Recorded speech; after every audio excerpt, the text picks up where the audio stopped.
अस्सलाम वालेकुम नाज़रीन, 87 न्यूज़ के प्रोग्राम सियासी हलचल के साथ मैं हूं सुमेरा वकार। नाज़रीन, हमारे आज के जो मेहमान हैं वो इंतहाई नफीस और शफीक भी हैं। सियासी मैदान में किसी तारुफ के मोहताज नहीं हैं। इन्हें अपनी पार्टी मसीही बरादरी के लिए लाजवाल कुर्बानियां दी हैं। तो हम आज आपको इनसे मिलवाएंगे। जनाब तारिक मसीह गिल साहब हैं ये। अस्सलाम वालेकुम सर। वालेकुम सर, अस्सलाम। कैसे क्या हैं हाल है? आप? ठीक ठाक आप सुनाइए जी। सियासत में कब कदम रखा? कॉलेज लाइफ में जी, कॉलेज लाइफ में? टीएस कॉलेज में पढ़ता था जी। तो वहाँ पे मैं एज ए काउंसलर इलेक्ट हुआ तो जमात इस्लामी की तरफ से। और उसके बाद फिर मैं जब कॉलेज से फ्री हुआ ग्रेजुएशन के बाद, तो उसके बाद फिर मैं एक चर्च लेवल में खिदमत शुरू कर दी। तो आखिरकार लोगों की मजबूरी थी। उस वक्त सन 87 की बात है जब मैंने पहला इलेक्शन काउंसलर के तौर पे लड़ा। आपने पहली मर्तबा इलेक्शन 87 में 87 मेरा अपना ही वोट बना था और मैंने अपने आप को कास्ट किया पहली दफा। और मुझे ये भी नहीं पता था कि भी मैं वोट मैंने कास्ट कैसे करना है। मैंने बल्कि फिर प्रिजाइडिंग ऑफिसर से कहा था कि यार वो मुझे ये बताओ कि ये कहाँ मोहर लगानी है, डब्बे से अगर बाहर आ जाए तो क्या होगा। उन्होंने फिर मुझे समझाया, फिर मैंने स्टैंप अपनी करी। यानी कि अपने आप को मैंने पहला वोट अपनी जिंदगी में, मेरी खुशकिस्मती समझ लें कि सबसे पहला वोट मैंने अपने आप को ही डाला था। अच्छा, सुना है कि आपने मसीही बरादरी के लिए बड़ी कुर्बानियां दी है। एक मर्तबा माल रोड पर जो एहतजाज के दौरान आपको ताबूत में भी बंद होना पड़ा, वो क्या माजरा था? हाँ, वो 91 में मैं दोबारा इलेक्ट हुआ एज ए काउंसलर। तो मैं काउंसलर ही था। तो वहाँ पे ना हमारी हुकूमत थी, कायदे मोहतरम मियाँ मोहम्मद नवाज शरीफ साहब की हुकूमत थी। इसी हुकूमत में उस वक्त हमारा सेपरेट इलेक्शन होता था, जॉइंट इलेक्शन नहीं था। तो सेपरेट इलेक्शन में मैं मुंतखब होता था। तो हम उस वक्त मैं कोई 6 काउंसलर होते थे पूरे लाहौर में। तो मैं एक एज ए काउंसलर मुंतखब हुआ। तो एक स्टैंड चल गया कि शनाख्ती कार्ड के अंदर मजहब का खाना होना चाहिए। तो ये हमने जो हमारी चर्च लेवल की जो क़यादत है, वो भी पॉलिटिशियन भी, पॉलिटिकल लाइफ गुजारने वाले भी लोग, उन्होंने एकदम ये सोचा कि हम चूंकि हैं पाकिस्तानी, तो पाकिस्तान हमारा वतन है, तो एक पाकिस्तान के अंदर हमारा जो नेशनल आईडी कार्ड है उसके ऊपर मजहब का खाना कहां से आ गया। ये साबित होना है कि जब हम किसी भी मुल्क में जाएं तो एक पासपोर्ट होता है, पासपोर्ट के बाद फिर एक शनाख्ती कार्ड। आईडी कार्ड एक ऐसी शनाख्त है कि जहां से हमें पता चलता है कि ये शख्स जो है इसका किस मुल्क से ताल्लुक है। तो हम अपनी शनाख्तनामा जो है ना वो तो एज ए पाकिस्तानी होना चाहिए, वहां पे तो मजहब की बात ही नहीं होनी चाहिए। तो हमने फिर इसका एहतजाज किया था, तमाम लोगों ने एहतजाज किया। सेपरेट इलेक्शन था तो मेरे अंदर एक अपना एक जज्बा था, जवानी थी, 23-24 साल की उम्र होगी मेरी, 25 साल। तो मैंने वहाँ पे पहले पैदल मैंने मार्च किया, फिर काला मुंह करके एहतजाज किया। उस वक्त मेरा किसी पार्टी के साथ तल्लक नहीं था, हम इंडिपेंडेंट इलेक्शन लड़ते थे, तो अपनी कम्युनिटी का वोट लेते थे और हमें सिर्फ अपनी परवाह कौम की होती थी कि हमने अपनी मसीही बरादरी के साथ करना क्या। तो वहाँ पे जब मैंने देखा कि चर्च लेवल भी इसमें इंटरेस्टेड है, पॉलिटिकल लोग भी इसी में इंटरेस्टेड है, तो फिर मैंने वहाँ पे कहा जी मैं जब तक ये फैसला वापस नहीं लिया जाएगा तो उतनी देर तक मैं ये एहतजाज करूंगा। और एहतजाज, लास्ट एहतजाज जब मैंने 3 एहतजाज कर दिए, बड़ी बड़ी दुनिया आई थी, तो फिर मैंने एक लास्ट पे एहतजाज किया था। तो मैंने कहा था कि इतनी तारीख तक अगर ये मजहब का खाने का सिस्टम वापस ना हुआ तो मैं अपने आप को असेंबली हाल के सामने जिंदा दफन करूंगा। तो जब ये मैंने एहतजाज का ऐलान किया तो फिर मैंने अपनी उस जगह पे जो जिन लोगों ने शिरकत की वो तकरीबन BBC लंदन की खबर थी कि 50 से 60 हज़ार के लोग करीब थे, बड़ी दुनिया थी। तो उस वक्त मुझे खुदावंद ने हिम्मत दी और आज मैं आपके सामने हूँ। मेरी कौम मुझसे प्यार करती है, मैं उनका शुक्रिया अदा करता हूँ। मसीही कौम के अंदर मैं रहता हूँ, वो मेरे अंदर रहती है। हम एक दूसरे के जज्बात को समझते हैं। बेसिकली मसला ये है कि मैं किसी लैंडलॉर्ड माँ बाप की औलाद नहीं हूँ और ना मेरा कोई बाप डॉक्टर है, प्रोफेसर है या कोई नवाबजादा है। मेरा बाप एक मजदूर है, माँ एक मजदूर थी। उन्होंने मेहनत मजदूरी करके मुझे पढ़ाया। पढ़ाने के बाद मेरे अंदर यानी कि लीडराना जो सिफ्तें हैं ना वो माँ के पेट से ही हैं मेरे अंदर। और मैं आज अपने जीसस का, अपने खुदावंद का, अपने प्यारे प्रभु यीशु का शुक्रिया अदा करता हूँ कि जिसने मुझे आज इस कौम का लीडर बनाया है पाकिस्तान के अंदर। तो मैं ये समझता हूँ कि जब मैं छोटा सा था ना तो उस वक्त इलेक्शन होते थे सेपरेट, तो हमारे दरमियान में ना एक वो उसमें BD मेंबर होते थे, BD मेंबर। तो BD मेंबर होता था, एक काउंसलर छोटा सा बनता था। तो वहाँ पे एक मलक साहब होते थे, मलक आरफ उनका नाम था, तो मलक मलक आलम नाम था, वो काउंसलर का इलेक्शन लड़ते थे। तो अब उस वक्त हमारे यानी कि जहालत की या अनपढ़ होते थे लोग, तो जहालत की हमारी इतनी इंतहा होती थी कि जब हमारी बरादरी में लोग आते ना वोट लेने के लिए, तो मलक साहब के लिए सिर्फ एक कुर्सी उन्होंने रखी, एक कुर्सी। और एक कुर्सी रखने के बाद क्या किया, हम भी बच्चे थे तो मेरे पाँव में शायद जूती भी नहीं थी, तो मैंने वहां पे मैं भी खड़ा हो गया, लोग खड़े हो गए, जितने हमारे चौधरी टाइप लोग थे बुजुर्ग, वो सारे के सारे जमीन पर बैठ गए। और मलक साहब के लिए ना एक जो चेयर लगा, वो चेयरमैन साहब उधर बैठ गए, काउंसलर साहब, तो वो बैठ गए, तो मलक साहब बैठे हैं, तो कभी किसी चौधरी नत्थे और चौधरी पग्गे और चौधरी फलाने, और ये बात सुन तू वोट करना थे। तो मैं छोटा सा ही था, तो मैंने अपने अब्बा जी से कहा, मैंने कहा अब्बा जी वहीं पे थे, तो मैं क्या अब्बू आप मुझे ये बताएं, हमारे घरों में कुर्सियां नहीं है, एक आदमी को आपने कुर्सी पर बैठा दी सारे के सारे। मैं उसमें 2 या 3 का मैं स्टूडेंट था, तो मेरे अब्बू ने ना मुझे फिर डांटा, कहता दफा जाओ यहाँ से निकल जा। मैं घर आया तो फिर मेरी पिटाई भी हुई थी। मैंने ना बहुत ज्यादा परेशान किया माँ बाप इस लेवल पे। एक दिन ऐसे हुआ कि एक ना शरीफ नंबरदार था हमारे घर, वो हमारे इलाके में ना एक हमारा चौधरी को वो ऐसे मारा था जैसे किसी बंदर को मारा जाता है। तो बंदर को मारने की, तो मैं नहा रहा था उस वक्त, मैं कोई फर्स्ट ईयर का स्टूडेंट था, तो वो एक मारते मारते सदीक ठेकेदार उसका नाम है, उसको मारते मारते कभी इधर के ले जाए कभी इधर को, तो पूरा मोहल्ला जो है ना वो पीछे होकर देखता रहा।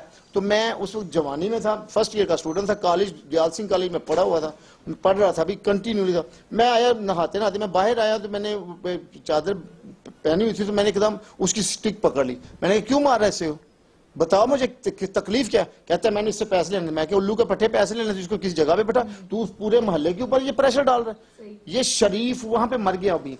तो वो एक थानेदार था, जो थानेदार था ना वो उसमें शराब पी हुई थी और वो भी साथ साथ चल रहा था। पुलिस और नंबरदार की मौजूदगी में पूरी कम्युनिटी के ऊपर ना एक वो बड़ा जबरदस्त प्रेशर डाल रहा था। आप मेरे मोहल्ले में जाके ये पूछ सकते हैं ये वाकयात जो। तो मैं स्टूडेंट था, मैं क्रिकेट टीम का कप्तान भी था, और अपने अंदर मेरे अंदर जज्बा था। मैं जाके मैंने पकड़ ली स्टिक, और स्टिक पकड़ ली। मैंने कहा तेरी ऐसी की तैसी, तू अगर ये क्या ड्रामा पकड़ा, यानी कि जितने जो हम नौजवान हैं तू हमारे ऊपर प्रेशर डाल रहा है कि आपके चौधरी को मारा। तो ये फिर मेरे जो साथ लड़के थे ना जो क्रिकेट खेलते थे वो भी साथ आ गए। हम 15-20 लड़कों का हमारा ग्रुप था। हमने पकड़ा उसको शरीफ को और उसको फिर भागने पे मजबूर कर दिया और अपने चौधरी को छुड़ा लिया। तो इस वजह से फिर लोगों के अंदर एक जज्बा हुआ, उन्होंने मुझे इलेक्शन लड़ा दिया। उन्होंने कहा जी ये काउंसलर बनेगा। तो मैं फिर पहली दफा लड़ा तो खुदा के फजल से एमएनए के साथ मेरा फटा था, मैंने इलेक्शन दिया। अभी आप पार्टी में किन किन ओहदों पे फाइज है? मैं अभी अपने खुदावंद के फजल से, प्यारे यस्सु की मेहरबानी से, मैं इस वक्त एमपीए भी हूँ और parliamentary secretary for human rights and minority affairs हूँ।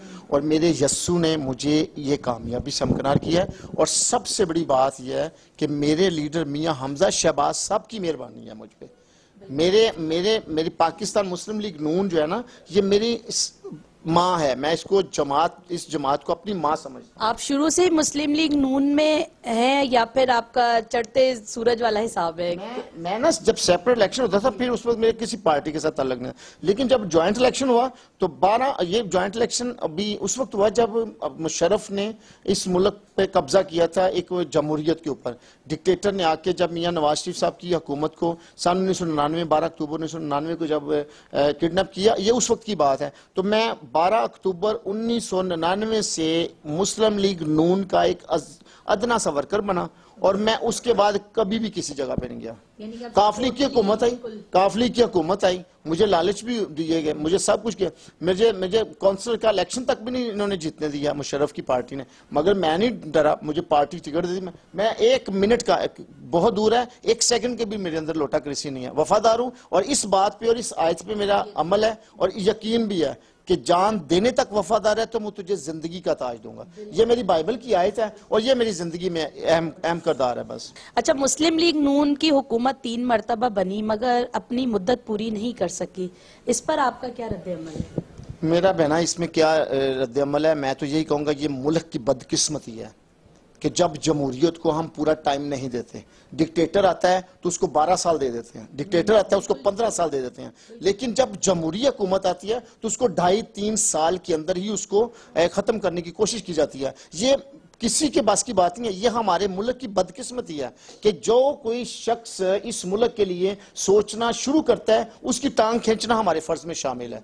वो चाहे मियां नवाज शरीफ साहब हो, चाहे वो बेनजीर भुट्टो की हुकूमत हो, किसी की भी हुकूमत हो, दूसरा शख्स उसकी टांग खींचता है ताकि ये 5 साल ना पूरे करे। तो आज मैं ये कहूंगा कि पिछली हुकूमत भी 5 साल गुजरे हैं, ये भी 5 साल पूरे करेगी हुकूमत, और खुदा के फजल से नेक्स्ट इलेक्शन में भी पार्टी पाकिस्तान मुस्लिम लीग नून ही जो है ना वो कामयाब होगी इंशाल्लाह।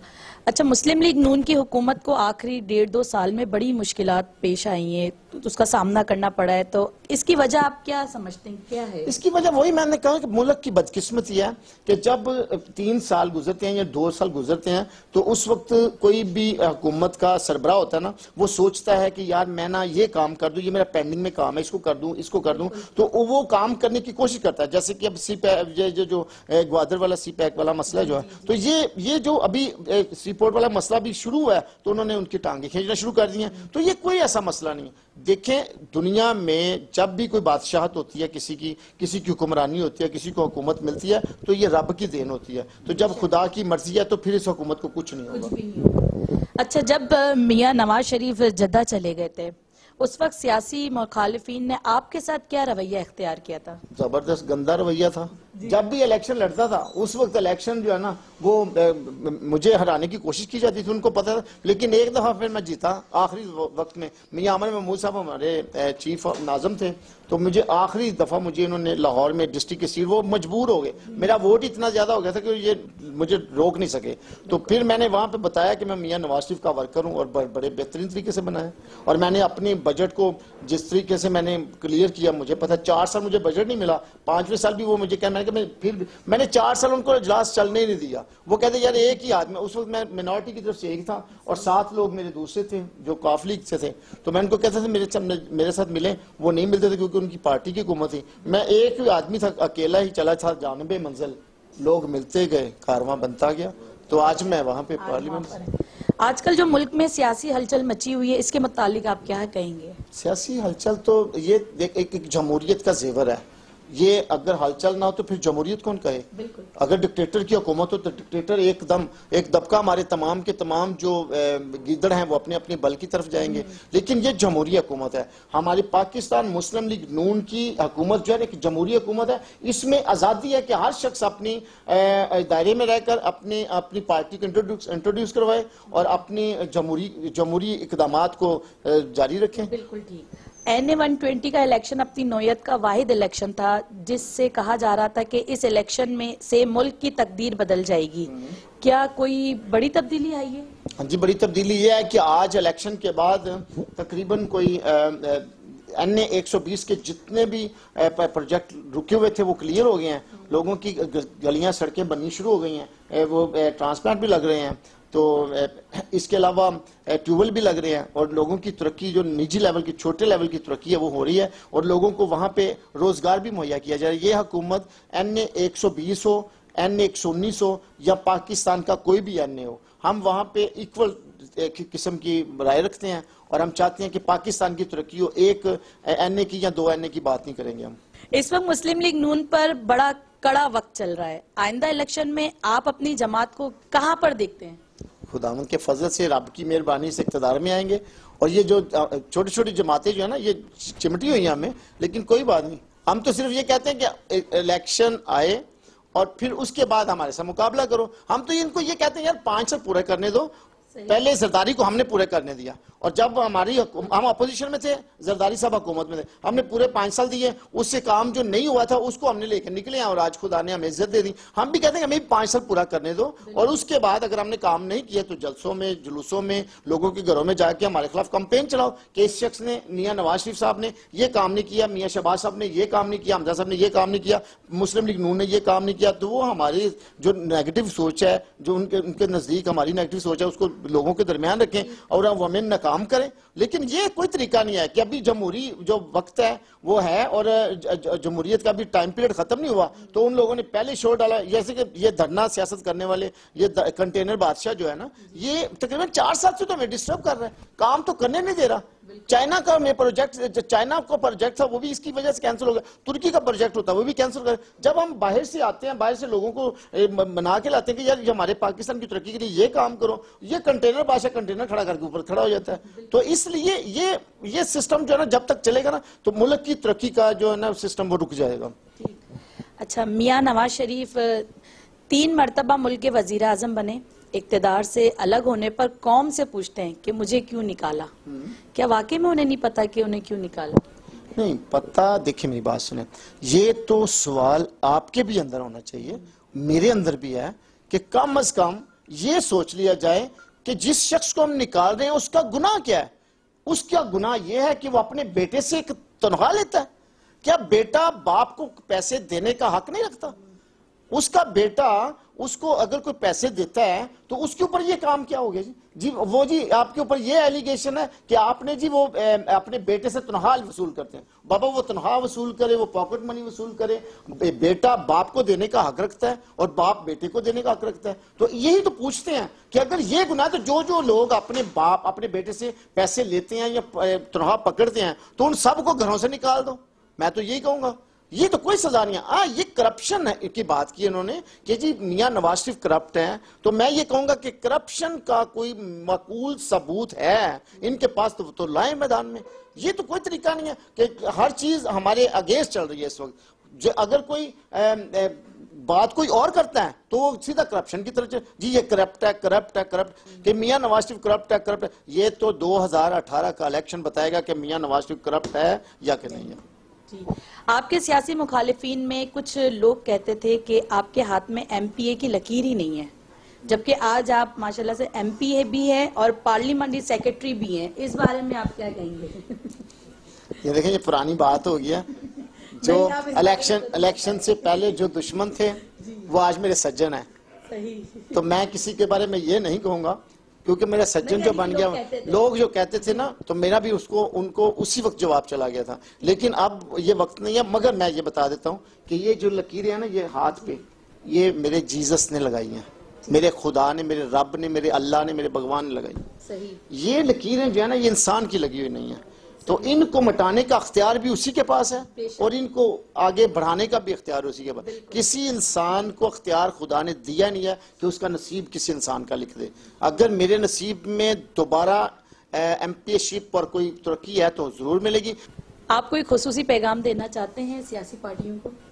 सियासी पार्टियों को तो मैं बयान नहीं दे सकता, इसलिए कि मैं एक वर्कर आदमी हूँ।